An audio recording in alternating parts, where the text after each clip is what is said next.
I look at teams and I look at their ability to improve. And the Suns have assets. They own all of their picks going forward, all their firsts. I think they own all their seconds. And they have some pieces on the roster they can trade. I've talked this week about how Jay Crowder is an available trade piece.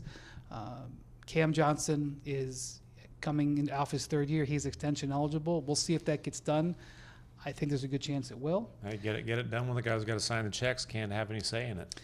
That's true. Although the Suns are spending, they are in the tax for the first time in 12 years.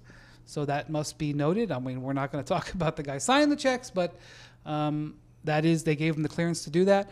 Can't trade Ayton.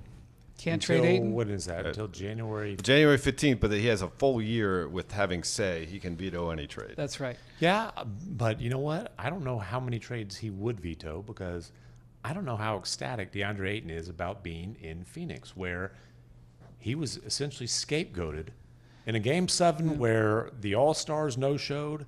Somehow Deandre Ayton was a scapegoat. I think you're both bringing up good points. I think the trade restriction is important to recognize, and I think it's also important to recognize there was some damage there, and we'll have to see how it goes. Yeah. There needs to be some healing in the relationship between the head coach and the big man, who, to DeAndre Ayton's credit, he's a number 1 overall pick who bought in and did, he became a great screener. He became a guy who was locked in as a defensive anchor. He did all the dirty work. I will say this, knowing DeAndre a little bit, guys have yelled at him his whole career. Like, I say yelled at him, they've treated him as like, this, kind of the in the moment scapegoat. Chris Paul's yelled at him, Monty's yelled at him, and he's always, for the most part, been willing to listen and try to take something on, but he doesn't get beat down, at least outwardly. I think some of it is his, he's Bahamian. He's sort of easygoing. He's like, okay, all right, man, okay, I got it. And that's sometimes why they yell at him. But that's also sometimes why he's able to let it roll off his back. So I think there's a chance that it could roll off his back. But here's the interesting alchemy. Sorry to interrupt. You have Palenka loves that.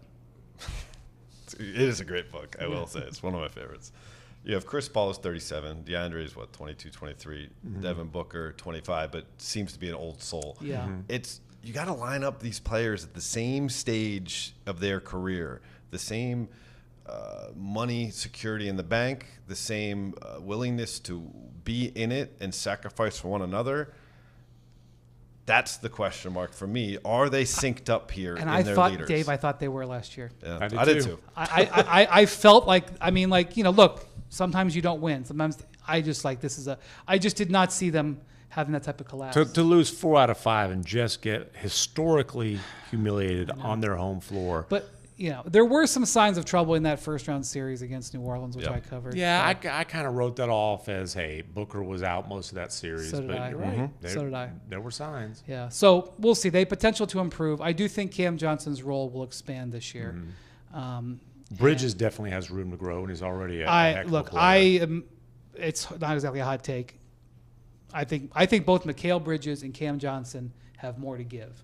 Yep. The problem is not a problem, but they're really good in their roles, and they have stars on their roster. Right. I'm not saying you do that, but there was this 5-game stretch last year where Chris Paul was out with the wrist injury or the thumb injury, and Booker had COVID, and they sort of ran stuff through Cam and Bridges, and they were great. Now, granted, you give any team, you give guys shots, they're going to look better. But there was this stretch, Cam Johnson was awesome in that stretch. So we'll see.